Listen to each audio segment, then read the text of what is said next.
Ladies and gentlemen, we have breaking news out of New England. Rookie cornerback Christian Gonzalez is likely to miss the rest of the season. Not sure what the exact injury is. All I know is that it's something to do with his shoulder and it was caused at practice yesterday. But the Patriots aren't giving up just yet because in his place, they have called up the Los Angeles Chargers and reacquired J.C. Jackson. So we do get a reunion, however, at the expense of a rookie cornerback who I think was in line to be a candidate to win Defensive Rookie of the Year. Maybe JC will be good again though, who knows? Anyway, what is going on, guys? Welcome back to another video and welcome to my Week 5 NFL predictions. I am coming off of a very strong Week 4 with a record of 12-4, bringing my season total to 43 correct guesses and 21 wrong guesses. Not too shabby, we're above a 2.0 KD now. Real quick before we start Week 5, don't forget to use code WyattzWorld on G Fuel or Prize Picks, where you can save a discount on any G Fuel products or match up to $100 of your first deposit. But now I'm done plugging, let's get into the video.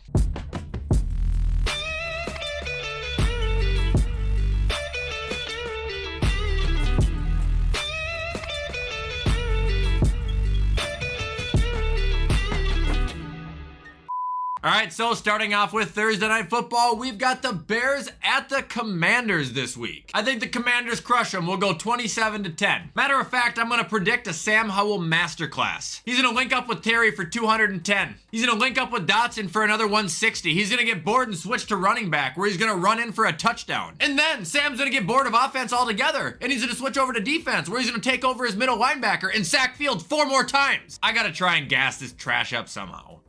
All right, now moving on to Sunday, we've got the second tea and crumpets game of the year. It is the Bills at the Jags in London. Heads up, Sunday morning, I plan to be reacting to that game live on Twitch. Anyway, I think the Bills are gonna win 23-14. Look, this team is glowing green right now with nuclear momentum. Last time we met the Jags, we got paddled. We're missing Tre'Davious White. That's gonna stink. But as far as a current team comparison goes, the Bills are superior on every single level, and there's a very good chance we get Von Miller back. Should be entertaining. I like to think both teams will score multiple touchdowns, but the Billies will leave London 4-1.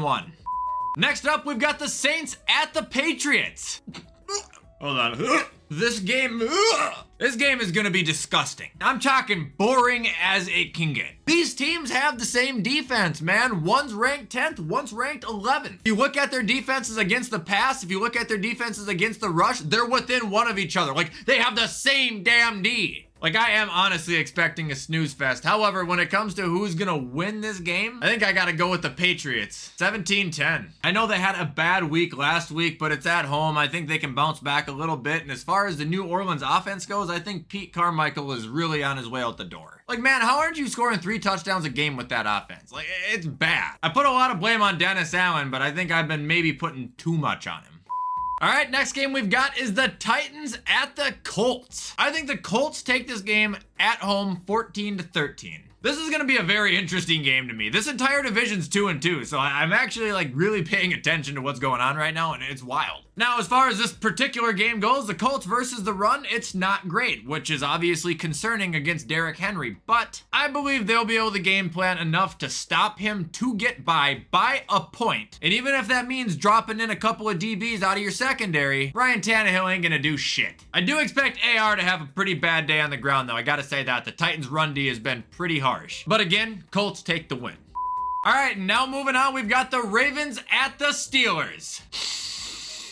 Oh yeah, that smells like an upset. Smells like an upset that I've got to take. Made a tweet about this earlier this week, and me and my dad have both mentioned it a couple times already during our picks, but Mike Tomlin, and you know this is fucking true, Mike Tomlin is the coach to take a team that just got blown out by the Texans and go ahead and beat one of the best teams in the league with it. Not only am I expecting a disruptive defensive showcase from the Steelers, but like I've already kind of predicted once this week, I'm expecting Lamar Jackson to have his annual meltdown game. Every quarterback does it, man. I'm not just bagging on him. And I'll go on the record to say this too. I'll either be extremely right or extremely wrong. The Steelers will barely win or the Ravens will blow them out of the fucking water. But for now, I'm taking the Steelers 27-23 upset of the week.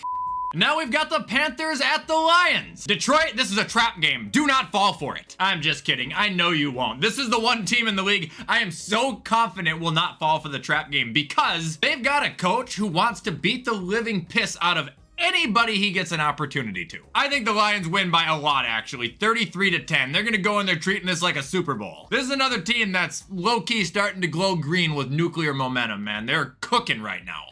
Next up, we've got the Texans at the Falcons. And Falcon fans, you've lost me. I think CJ and company are going to continue to handle business, and I think the Heineke chants are going to get louder and louder by the snap. Now, it is in Atlanta. You know, you guys typically play your best games when you're at home, and that's no coincidence at all. But offensively, besides Bijan Robinson, I have not seen one convincing thing about your team since week 2. Texans take it 26-17. Moving on, we got the Giants at Miami. You guys know those TikTok memes of a fan who loses an embarrassing game or a close game, so then they hop on Madden and just take out all their frustrations and score like 150 points? That's what Miami's gonna do here. Like, New York fans, I don't think I'd watch this game after the second quarter. Like, they're not gonna take their foot off the gas until the game is done. They're not gonna show mercy like they did against the Broncos. If they have a chance to break the record against you, they're gonna do it. This is arguably the worst team in football currently, going into one of the best offenses we have ever seen. And it's gonna be 45 degrees hotter on the New York sideline, which is bullshit, by the way, but Miami gets away with doing that. Dolphins dominate. Now we've got the Bengals at the Cardinals. Oh boy. I'm taking the Cardinals 23-19, and I don't know how else to explain it other than I just don't think the Bengals can win right now. Like, obviously they can. They won a couple weeks ago, but dude, their offense is really, really terrible. And I know Joe isn't as bad as he's playing, but he's not 100%. Not able to scramble. He can't hit his deep passes right now. And unfortunately, to not help the situation, Gannon's been coaching really good with the Arizona Cardinals right now. Last week, they didn't have a chance, but previous games, like, they've been in every single one of them. I think the Cardinals take it, and I'm not sure if it's an upset or not.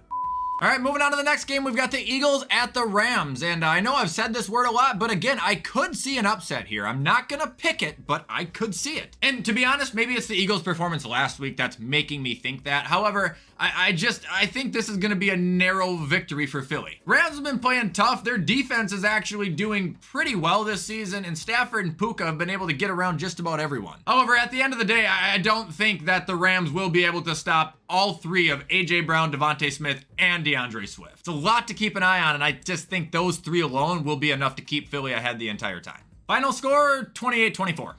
All right, moving on to the next game, we've got the Jets at the Broncos, and I don't know, man. This is the one pick that I hate this week. If this pick was a human being, I'd kick the shit out of him. Part of me wants to pick the Jets because I don't trust Vance Joseph, but at the same time, part of me doesn't believe the Jets can score enough points to win. I guess I'll go with the Broncos to win this 14-10, but like I said, I don't like this. Please just don't disappoint me, Denver.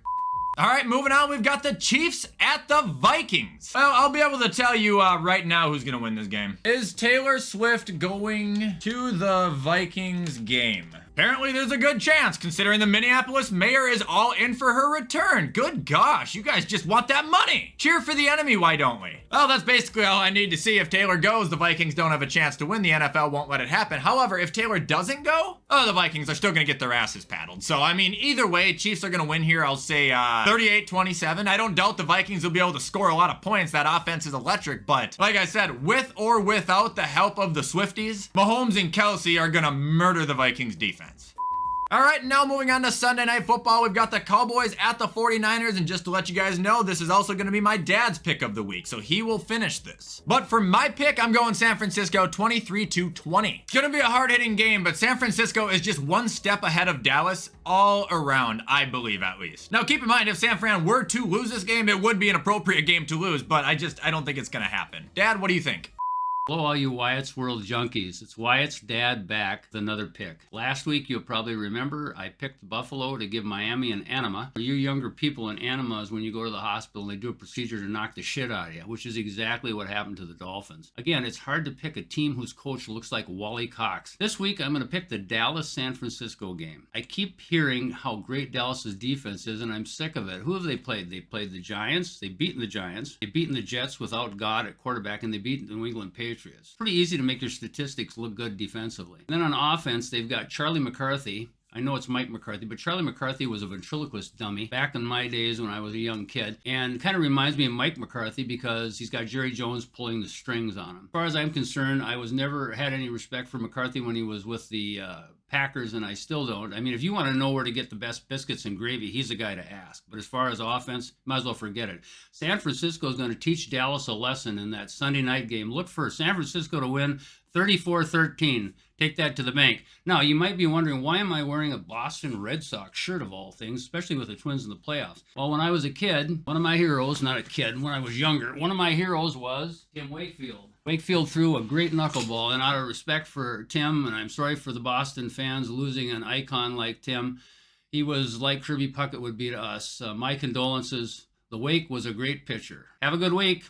And now ending week 5, we've got Sunday night football. It is the Packers at the Raiders. I got Green Bay 21-10. The Raiders just suck, man, and that's plain and simple. I don't know if Adams is gonna play. If he does, I expect him to try and have a revenge game, but I don't know who's throwing the ball to him. And even if he does have a revenge game, I don't think they're gonna win. The Raiders have been the same story for like 6 seasons in a row now, man. Get talked up all offseason, they'll win weeks 1 or 2, maybe both. The fans will talk them up, saying that everybody underrated them, and then by week 5 or 6, they're just everybody's shitter. Sorry guys, but yeah, I just think you're bad. Packers are gonna win.